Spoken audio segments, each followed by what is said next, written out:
Uh, nah, kalau sudah dibilang lisan, berarti sudah ke mekanisme pikiran. Jadi dari harus cahaya. Iya. Dari call, kemudian ke pikiran, logika, baru ke lisan. Betul nggak? Kalau belum terpahami otak kita, pikiran kita, tidak ada ucapan, tidak ada, kecuali ngaco gitu. Terus kengacoan aja gitu. Baru lisan ke tindakan gitu. Jadi lisan bisa dikategorikan martabat kedua ya? Dalam pengertian apa? Dalam pengertian makom. Kalau martabat dua mah, kalau martabat sih tergantung martabat apanya. Kalau martabat nur berarti belum. Itu apa ya? Kan yang disebut martabat itu di sini. Nanti dia berbuah keluar minyak. Itu nggak? Yang dulu itu. Karena minyaknya bercahaya, dia menampakkan kolom. Gitu. Jadi walaupun sudah ada pohonnya, pohon takwanya, tapi belum berbuah banyak, nggak nampak kolomnya gitu. Jadi martabat dua iman belum muncul. Gitu. Walaupun sudah tasdiq bil qaul, takrir bil lisan, juga beramal dengan anggota, tapi harus senisob gitu. Harus pembenarannya juga tinggi gitu. Dan tasdik bil qaul dia bertingkat-tingkat. Betul nggak? Kita membaca Al-Qur'annya, hadisnya gitu. Membaca hikmahnya, membaca semua hal yang bermanfaat buat hati gitu. Nanti baru terpahami oleh akal kita gitu. Mampu mendefinisikan oleh kata-kata kita. Jadi apa sebetulnya ketika sesuatu terlisankan, terverbalkan, artinya sudah terpahami persoalannya. Gitu. Iya, sudah terpahami. Oh iya. Misalkan saya bisa bicara ini karena sudah terpahami hari ini petanya gitu. Dulu apa sih Pak Baliut gitu. Jadi nggak dipahami maksudnya apa kemana gitu. Kan lama kelamaan menjadi kenapa terlisan kan karena terpahami gitu. Ilmu itu kalau nggak diamalkan, Allah tidak akan mengajarkan ilmu yang belum dia pahami gitu. Semua itu fungsi dari infak sedekah. Kalau engkau mengamalkan apa yang sudah engkau ketahui, maka Allah akan mengajarkan kepadamu sesuatu yang tidak kau ketahui. Semua itu amal ya gitu. Kalau baca hadis Nabi tentang keutamaan duha, bukan hanya wah hebat ya, amalkan gitu. Kalau baca keutamaan saum, amalkan. Baca keutamaan semua hal, amalkan gitu. Jadi di Islam tuh fungsinya itu bukan perpustakaan baca buku sebanyak-banyaknya, bukan itu.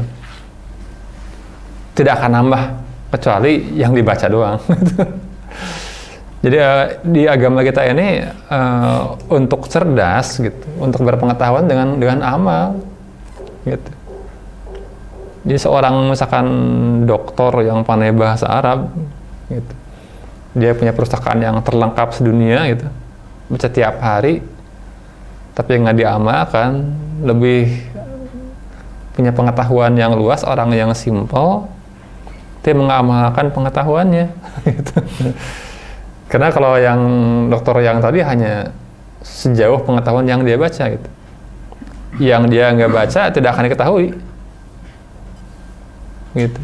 Tapi kalau Islam tuh enggak, semangat amal, semangat nolong orang lain, berderma, sedekah gitu. Sedekah lisan, sedekah sekadar senyum yang baik gitu, sedekah tangan apa gitu. Kan sedekah. itu yang yang menjadi motornya gitu. Nanti Allah akan ajarkan semua hal ini gitu. Karena juga kebanyakan juga terduga, saya ilmunya bukan di buku. Buku sih emang ada, tapi lebih ke untuk kalibrasi apa ya gitu. Kadang-kadang ya kita juga baca hadis, semua dibaca juga sejauh yang kita mampu. Tapi banyak skema-skema yang tiba-tiba keluar dari hati gitu. Itu buat semua orang yang begitu. Tapi yang pertama adalah semangat infak, sedekah. Makanya kalau guru kami kalau bekerja kamu digaji misalkan 1 juta, pekerjaanmu harus lebih dari itu. Kalau enggak dosa gitu. Jadi kalau sudah bekerja nilai kerja kita di bawah 1 juta gaji bulanan, kita menzalimi diri sendiri gitu. Jadi mesti ada sesuatu yang kita sedekahkan dari gitu.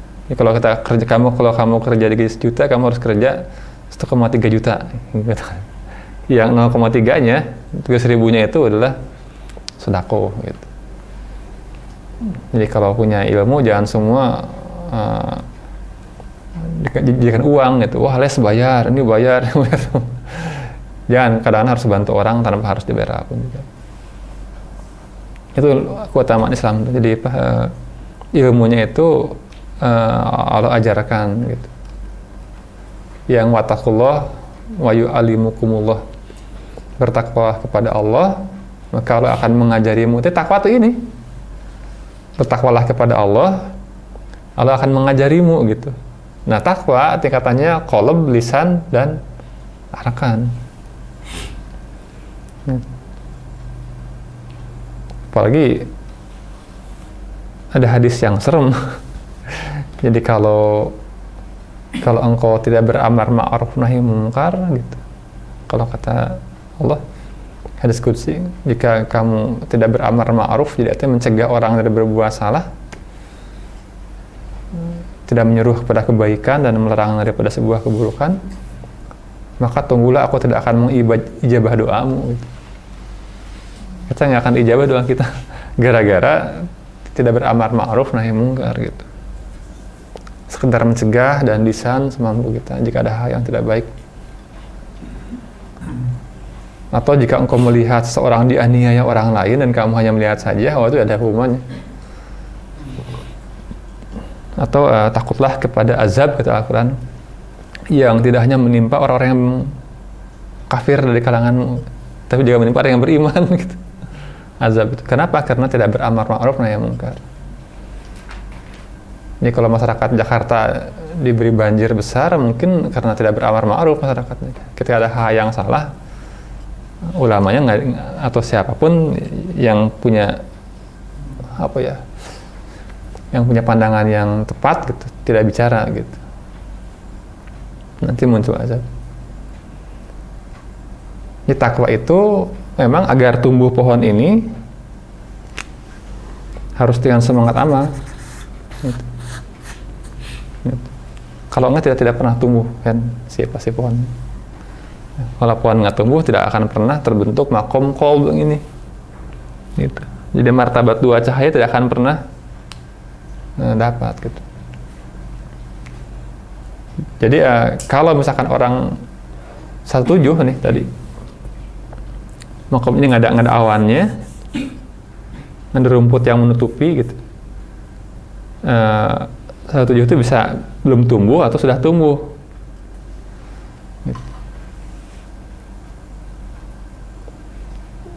Dan makomnya akan macet gitu, biasanya. Susah naik makom gitu.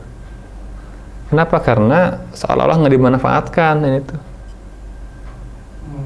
Jadi orang misalnya cek makom tuh udah bertahun-tahun ya 15, 17 gitu. Jadi nggak naik-naik gitu. Karena iman itu untuk amal. Di hadis juga ada, di Bible juga ada. Jadi orang-orang yang tidak beramal, seolah-olah dia tidak beriman. Gitu. Orang yang tidak beramal seolah tidak beriman. Kenapa? Karena iman itu buat amal, betul nggak? Jadi kalau tidak beramal seolah dia tidak punya iman. Gitu. Makomnya sih ada 17 makomnya, tapi dia tidak seperti apa ya? Kita punya mobil nih, isi bensin, tapi nggak pernah dipakai gitu. Mobil itu jangan di tempat gitu. Dia nggak berfungsi kan? Kan bensin buat berjalan mobil itu. Atau kayak kita makan terus setiap hari tapi nggak pernah bekerja gitu. Sama saja gitu. Jadi seolah dia bagaikan tidak makan karena tidak ada produk pekerjaan kita. Kemudian pertanyaannya, amalnya itu setiap pohon beda-beda. Betul. Jadi kita berangkatnya dari menyempurnakan apa-apa yang kita ketahui. Betul nggak? Menyempurnakan apa-apa yang kita ketahui. Nanti siapa fitrah kita apa nanti pasti terbuka gitu. Kalau hukum Al-Quran gitu. Sekarang kenapa kita jati diri kita fitrah tidak terbuka? Karena yang kita ketahui, yang kita amalkan. Gitu. Jadi tahapannya kadang-kadang ya orang itu ikut suluk langsung pengen ma'rifat, langsung pengen macam-macam berpikirnya itu. Padahal tahapan syariatnya tidak diperbaiki gitu. Jadi apa yang kita ketahui itu dijalankan dengan penuh ketaziman. Ini amal untuk syariat atau amal untuk pohon? Semuanya, semuanya, iya, semuanya. Jadi sejak dari syariat sampai ke nolong orang lain gitu. Karena amal soleh itu 2. Amal soleh itu ini ada 2.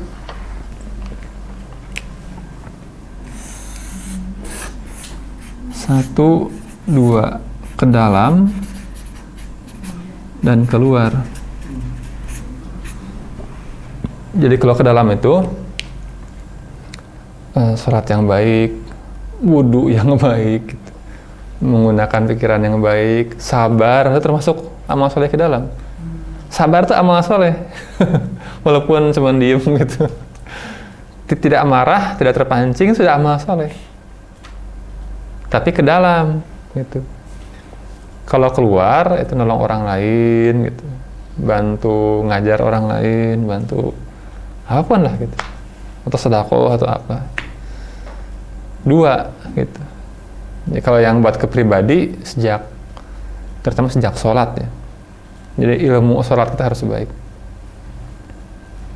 Kan kadang-kadang juga kita nggak tahu sami Allah liman hamidah rabbana lakal hamdan katsiran thayyiban.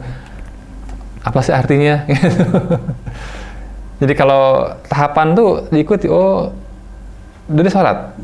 Sejak iftitah, pilih yang mana, apa yang kita pahami, bacaan ruku, sujud, sholawat, salam, gitu. Terus doa-doa setelah sholat, yang Allahumma antas salam, gitu. Terus sampai selesai, gitu. Itu diperbaiki dulu, gitu. Diperbaiki dulu, dipelajari dulu. Itu jihad. Nanti tambah rawatibnya ya paralel.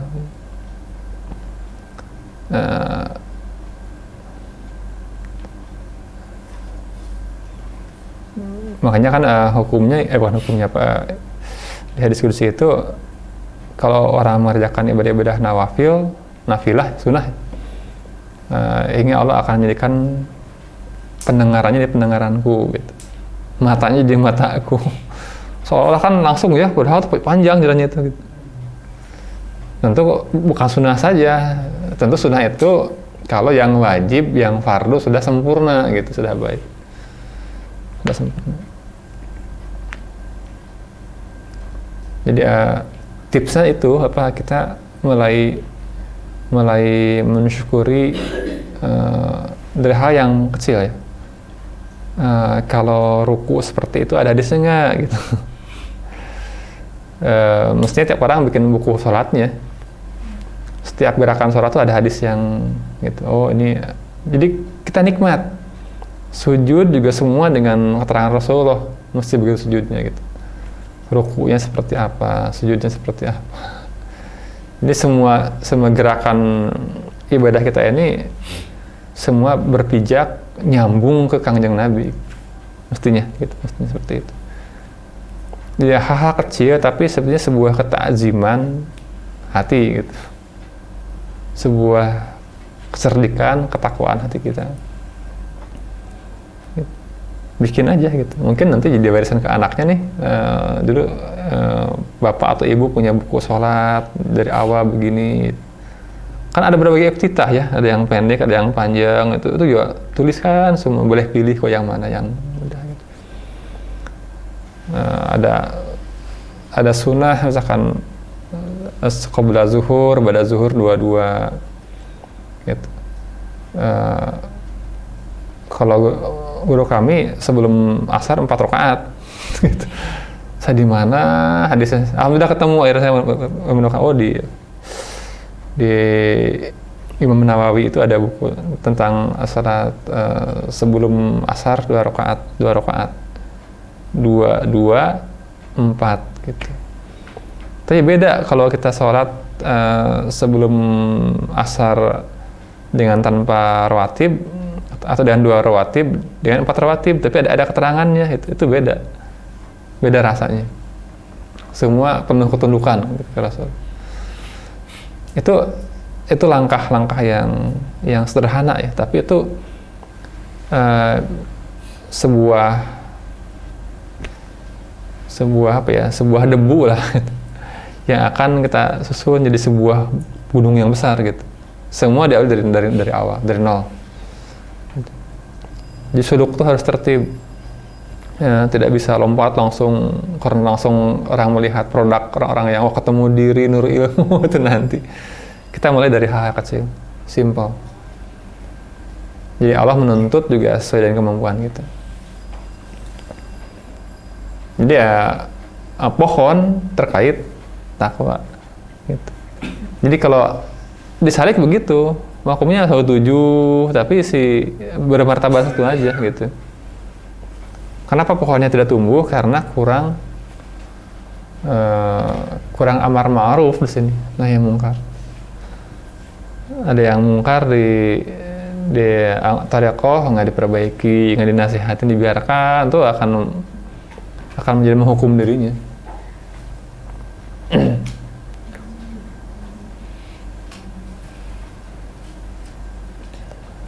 Nah, kalau amal soleh, sekali lagi amal yang terhubung ke hati. Jadi sebenarnya nanti itu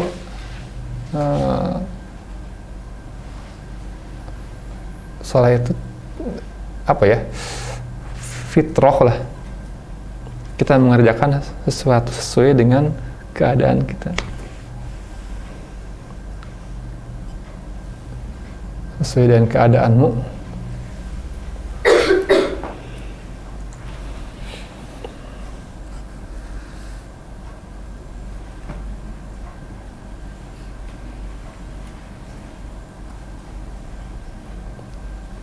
Masih ada pertanyaan sini? Kalau tidak paham, tanya terus saja. Tanya terus. Daripada nanti semakin rumit kelihatannya gitu. Kayak ini memang kunci. Martabat 1, martabat 2 gitu. Tapi memang ada kan pohonnya besar tapi makom cahayanya tuh masih bisa aja pohonnya besar itu belum berbuah. Iya sudah berbuah gitu, tapi cuma ya mungkin di sekitar 2 gitu. Sebenarnya tidak perlu kedua dulu. Makom 7 pun sebenarnya sudah bisa menumbuhkan pohonnya. Gimana ya ceritanya? Ideanya begini. Orang misalkan makom dari langit 1 atau langit 2 lah, langit 2 1 ke 2 3 misalkan ya, mestinya nih idealnya itu, haknya gitu. Dia itu apa ya, sudah memanfaatkan semua potensi yang di sini, cahaya ini gitu, sampai habis gitu. Jadi kalau orang dikasih bensin 10 liter, selesai dihabiskan gitu. Nah kadang-kadang orang dikasih naikin vakumnya gitu, tapi ujian saja gitu, naikin, tapi si pohon namanya nggak tumbuh-tumbuh gitu. Naik tuh, jadi naiknya itu apa ya, naiknya itu tidak kokoh, seperti apa ya, seperti ada ama-ama yang baik hingga ini naik ke atas si kaumnya itu.